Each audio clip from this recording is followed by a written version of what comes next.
I've always been the odd one out in my family, the black sheep, as they say.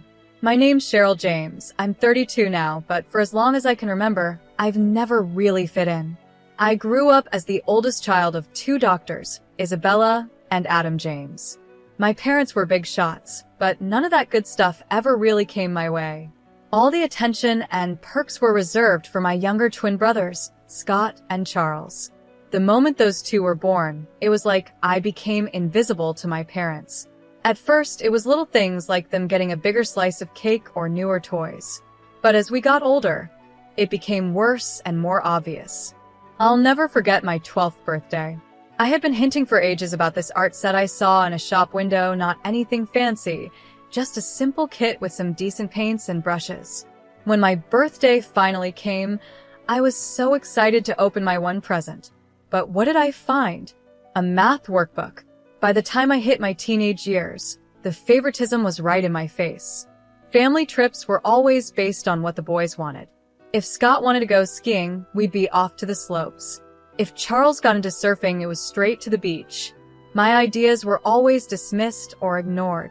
Then came the whole college application process, still a sore subject.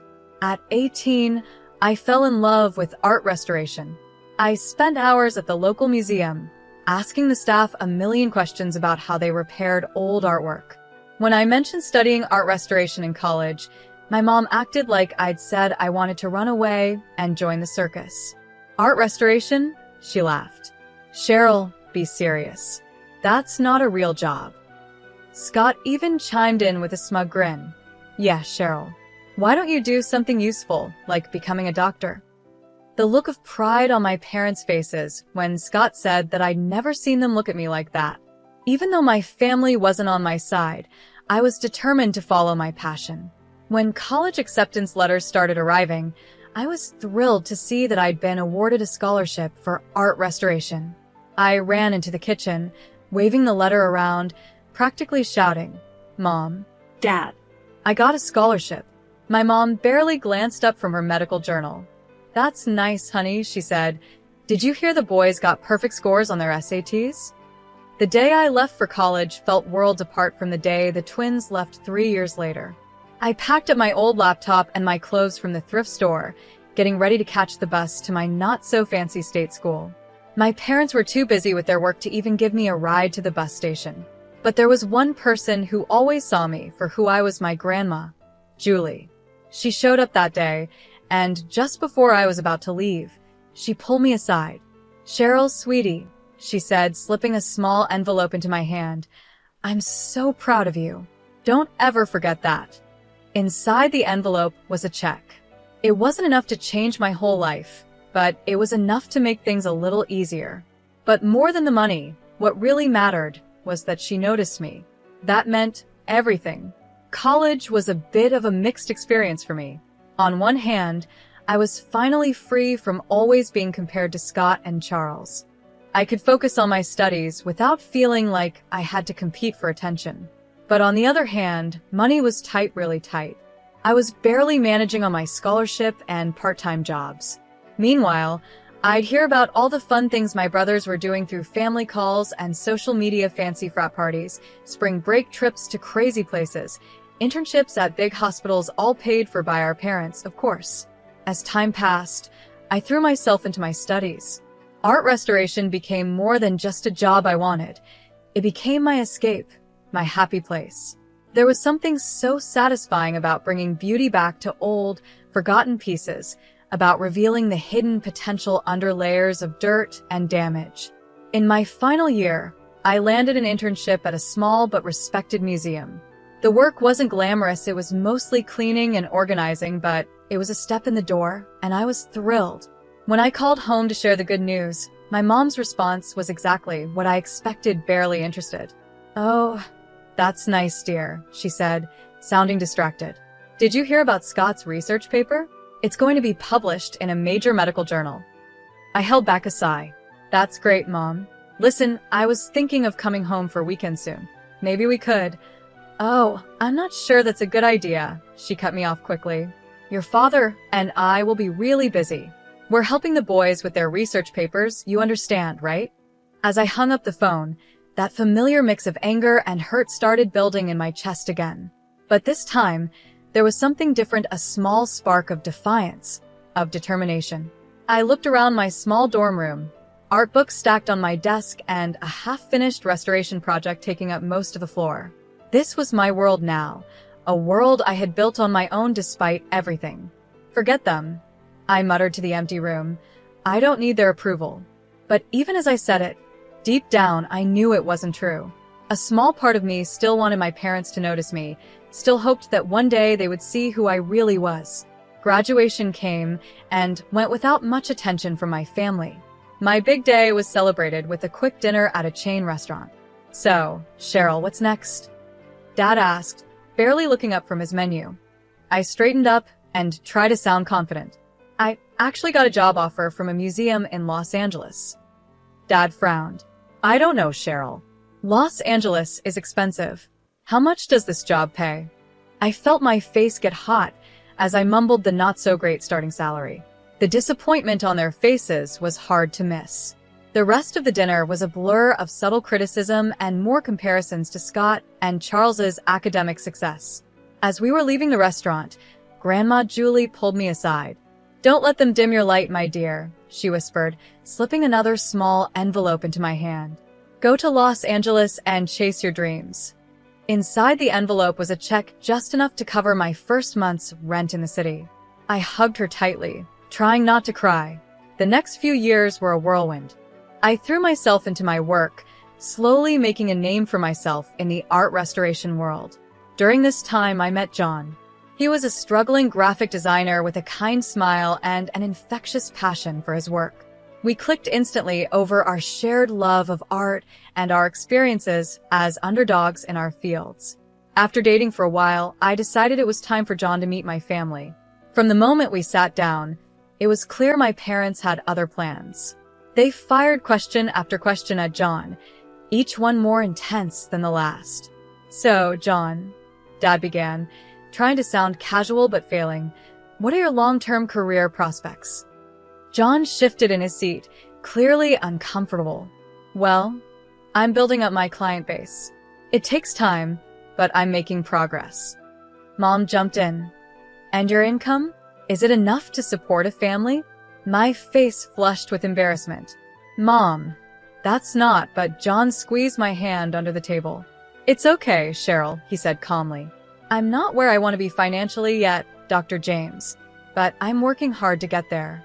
The interrogation continued throughout dinner, and with each question, it was clear my parents weren't convinced.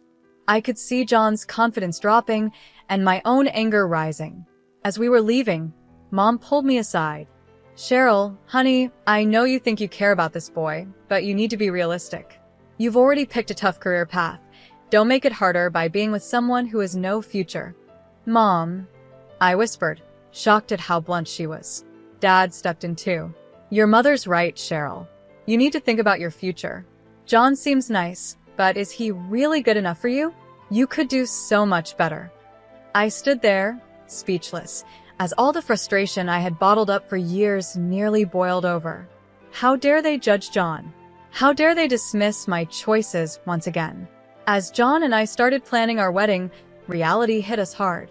Our savings were pretty small, barely enough for a simple ceremony. One night, after staring at budget spreadsheets for hours, I decided to ask my parents for help. Maybe they'd want to contribute. "Mom, Dad," I began cautiously during our weekly call. "John and I have set a date for the wedding. We're trying to keep costs low, but I was wondering if you might want to help out a little, maybe even just with the planning." The silence on the other end was long and uncomfortable. Finally, Mom spoke, her voice cold. "Cheryl, you're an adult now. If you've chosen to marry this person, you need to handle the consequences yourself." I hung up, feeling awful but not really surprised. Once again, Grandma Julie stepped in to save the day. When I told her about the situation, she didn't hesitate. "My dear," she said warmly over the phone, "I may not be able to give you the wedding of your dreams, but I want to help make your day special." She sent some money, and while it wasn't much, it made a big difference in our plans. The wedding day came, and I had a mix of excitement and nerves. The community center we rented was simple, but looked lovely, decorated with wildflowers and fairy lights. Our close friends helped with everything, from the decorations to the homemade cake. As I walked down the makeshift aisle, John's face lit up with a smile that made all the struggles worth it. For a moment, I forgot about the money issues and my family's negativity, and I just soaked in the love in his eyes. That bubble burst when I saw my family. Mom and Dad sat stiffly in the front row, looking bored and unimpressed. I overheard Mom whispering to Dad about how tacky the decorations were and how cheap the food seemed. Scott and Charles were even worse, standing in the corner, laughing and glued to their phones. I tried my best to ignore them, focusing on our vows and the kind, supportive faces of our friends. It wasn't until the next day that I realized how truly cruel they could be. When I woke up, my phone was blowing up with notifications. Scott and Charles had posted a bunch of embarrassing photos from the wedding on social media. "Congrats to our big sis on her special day," read one caption under a blurry picture of John and me cutting our homemade cake. Another post had a sarcastic caption, "Nothing says true love like a dollar store wedding," next to a picture of our decorations. One post showed our buffet table beside a photo of a fancy meal from a high-end restaurant with the caption, "Cheryl's wedding versus our average Thursday lunch guess which is which." The comments were brutal. Some relatives were horrified by Scott and Charles's behavior. Aunt Nicole wrote, "This is completely unacceptable. You should be ashamed of yourselves." But others found it funny. Our cousin Mark commented, "Savage, but true. That wedding looked like a homeless convention." Reading through the comments made me feel sick, but what hurt the most was seeing my parents' responses. Instead of scolding their sons, they were encouraging them. Mom had commented, "Boys will be boys. It's just a bit of harmless fun." I didn't call them or demand an apology. I just decided to cut them out of my life for a while. 5 months after the wedding, it was time for the annual James family reunion. Even though I had my doubts, John thought we should go, hoping it might be a chance to clear the air. We couldn't have been more wrong. The tension was so thick you could feel it. I kept it together for the first hour, making polite conversation and avoiding my immediate family as much as possible. But then I overheard Scott bragging about his latest luxury vacation, paid for by our parents, of course. Something inside me snapped. "Must be nice," I said, loud enough for everyone to hear, "to have Mom and Dad pay for your entire life." The room went silent. Scott stared at me, speechless. "What's that supposed to mean?" he finally asked. "You know exactly what it means," I replied, all the frustration I had buried for years boiling over. "You and Charles get everything handed to you on a silver platter, while I've had to fight for every bit of recognition or support." Mom stepped forward, her face red with anger. "Now, Cheryl, you're being ridiculous. We've always treated you kids equally." I let out a bitter laugh. "Equal? Are you serious? Let's talk about equal," I said, counting on my fingers. Private school tuition for the boys, public school for me. Brand new cars for their 17th birthdays, nothing for mine. And the grand finale $700,000 for their Ivy League educations while I had to scrape by on scholarships and loans. The room was so silent you could hear a pin drop. Everyone was staring, watching our family's dirty laundry being aired out in front of everyone. Mom's voice was cold when she finally spoke. "If you're so obsessed with money, Cheryl, maybe you should have married someone rich instead of your poor husband." Her words hit me like a slap. John, who had been quietly supporting me the whole time, stiffened beside me. "How dare you?" I whispered, feeling tears in my eyes. "John is worth 10 of you. He loves me for who I am, not for how I can make him look to his country club friends." The reunion spiraled into chaos. Everyone started yelling, dragging up old grudges, years of anger spilling out. In the middle of it all, a strong voice rose above the noise. "Enough!" Everyone turned to see Grandma Julie standing up. Her normally kind face looked stern and angry. "I've watched this family fall apart for years, and I won't stand for it anymore," she said firmly. "Isabella, Adam, your treatment of Cheryl has been shameful. And you boys," she added, turning to Scott and Charles, "your cruelty toward your sister is unforgivable." The room went silent again, but Mom, never one to back down, spat out, "Mother, You don't understand. Cheryl has always been difficult, always causing problems. No, Isabella, Grandma interrupted. The only problem here is your obvious favoritism and your refusal to see the damage you've done. I looked around at the shocked faces of my relatives, at Grandma standing tall, and my parents' anger, and my brother's smug expressions. In that moment, something inside me broke, but then it came back together, stronger. I'm done, I said quietly but firmly. I'm done trying to get your approval, done being part of this toxic family. John and I are leaving, and don't bother trying to contact us. The months that followed were tough, but John was my rock through it all. He held me when the sadness hit, celebrated the little victories, and never once made me feel bad for the family drama I'd brought into our lives. Life has a strange way of surprising you when you least expect it. It all started with a phone call.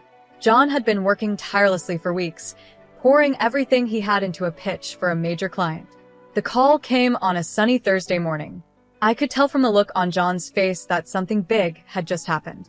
"We got it," he whispered, barely able to speak. "Cheryl, we got the contract." The next few months were a whirlwind. John's small design firm blew up overnight, and that big client opened doors we never thought we'd see. Suddenly, we weren't just getting by anymore, we were doing really well. But with all that success came an unexpected problem. My phone started lighting up with notifications. Friend requests from family members I had blocked long ago, messages from distant relatives who suddenly wanted to catch up. And then, the call I had been dreading. "Cheryl, sweetheart." My mom's sugary sweet voice came through the line. "We heard the wonderful news about John's business. We always knew you two would make it." The calls kept coming. My father chimed in, saying how proud they were and how they'd always believed in us. I sat there, stunned and getting angrier with every lie. "We'd love to see you," Mom chirped. "Maybe we could have dinner and celebrate your success as a family." That snapped me out of it. "As a family?" I repeated, my voice hard. "We haven't been a family for a long time, and that's not going to change just because our bank account has." I stuck to my decision. When my parents showed up at our door unexpectedly, I didn't let them in. When they sent expensive gifts, I sent them back unopened. Instead, John and I focused on building the life we had always dreamed of. We worked hard, saved wisely, and soon enough, we were signing papers for a beautiful apartment right in the middle of the city. Excited to share our happiness, I posted a photo on social media. It was a simple shot, John and I, holding the keys, standing in front of our new home. Next to it was a picture from our most recent visit with Grandma Julie, her proud smile shining for the camera. I captioned it, "New beginnings and old love. Grateful for those who've been there through it all." As I hit post, I felt a weight lift off my shoulders. This was my family now, John, Grandma Julie, and the friends who had stuck with us through thick and thin. We had built this life ourselves, despite all the challenges, and despite the people who said we couldn't do it. The soft evening light poured through the windows of our new apartment as I worked in the kitchen, getting dinner ready for John and Grandma Julie. It was our first real family dinner in the new place, and I wanted everything to be perfect. Suddenly, there was a loud, aggressive pounding on the front door that shattered the peace. "Cheryl, open up. We know you're in there." My blood ran cold. I recognized those voices anywhere, Scott and Charles. Before I could react, the door burst open, and my brothers stormed in, their faces twisted with anger. I barely had time to see John jump to his feet before Scott was in my face, jabbing his finger at my chest. "You manipulative little," he snarled. "We always knew you were playing the long game, but this is low, even for you." I stumbled back, shocked by the venom in his voice. "What are you talking about?" I asked. Charles laughed, a harsh, mean sound. "Don't play dumb, Cheryl. We saw your little social media post, showing off your new apartment, posing with Grandma. You think we can't figure it out?" It hit me what they were accusing me of. "You think Grandma bought us this apartment?" "We know she did," Scott spat. "You've been playing the poor, neglected child for years, worming your way into her good graces. Now you've tricked her into making you the sole heir." Anger surged through me, and I stood taller. "You have no idea what you're talking about. John and I bought this apartment with our own money we worked hard for." Charles sneered, his eyes darting around the room. "Right, sure you did. Where's the old bat anyway?" Hiding her so we can't talk some sense into her? She should be in a cemetery by now. I can't wait for her to kick the bucket so I can sell her house and live it up. The room went deadly silent. For a second, I thought I had imagined those awful words. Then a quiet voice came from the doorway of the guest room. So, this is how you really feel about me? All heads turned to see Grandma Julie standing there, her face a mix of shock and disappointment. The color drained from Scott and Charles's faces as they realized she had heard everything. Grandma, Scott stammered. We didn't mean. Julie raised her hand, stopping him. I've heard enough, she said, her voice calm but firm. Now I understand who truly values me and who sees me as just a meal ticket. Her words gave me the strength to speak. I think you both need to leave now. For a moment, it looked like they might argue, but one look at Grandma's hurt yet resolute face made them back down. They slunk toward the door, muttering weak excuses. The aftermath of that evening hit like a storm. My phone wouldn't stop buzzing, filled with calls and messages. Each one reminded me of the mess that had blown up. Mom's name flashed on the screen for what felt like the 100th time, and against my better judgment, I considered answering. I answered the call. Cheryl. Mom's voice was sharp, not sounding like a mother at all. You need to fix this. Your grandmother is furious with the boys. You need to smooth things over and tell her it was all a misunderstanding. I let out a bitter laugh. A misunderstanding? They broke into my home and said they couldn't wait for her to die so they could sell her house. How is that a misunderstanding? They didn't mean it. Dad jumped in, clearly on speakerphone. You know how the boys can be, they were just upset. Upset about what? I challenged. That John and I bought an apartment with our own money? That Grandma loves me. Mom's voice turned sweet, but fake. Sweetheart, we know you've always felt left out, but you need to think about what's best for the family. Your brothers deserve that inheritance. Don't be selfish. Something inside me snapped. Years of frustration and pain boiled over. Selfish? You're calling me selfish? After years of favoritism, ignoring my achievements, and treating John and me like we don't matter? Now, you have the nerve to ask me to give up an inheritance I never even asked for. Cheryl, now hold on, Dad began, but I cut him off. No, I'm done. I'm done with the guilt trips, the manipulation, all of it. Don't call me, don't text me, and don't come to my door. We're through. Over the next few days, I blocked their numbers, along with Scott and Charles's. It was painful, like cutting off something rotten, but it was necessary for my healing to begin. As the dust settled, I found myself surrounded by a different kind of warmth. Grandma Julie, now fully aware of the family dynamics she had long suspected, became an even bigger part of our lives. Aunt Nicole, who had reached out after the wedding mess, became a regular visitor. I always knew you were special, Cheryl, she said, hugging me tightly. I'm sorry I didn't stand up for you sooner. Other relatives, cousins, distant aunts, and uncles who had seen how my family mistreated me over the years sent messages of support. It felt like a veil had been lifted, allowing real relationships to grow where before there had only been obligation. John's family, bless them, surrounded me with unconditional love. His parents, who had watched from the sidelines as my own family tore me down, went out of their way to make me feel cherished. John and I poured ourselves into making our new apartment a home. Every piece of furniture, every photo on the wall was a symbol of the life we were building together, a life built on mutual respect, support, and love.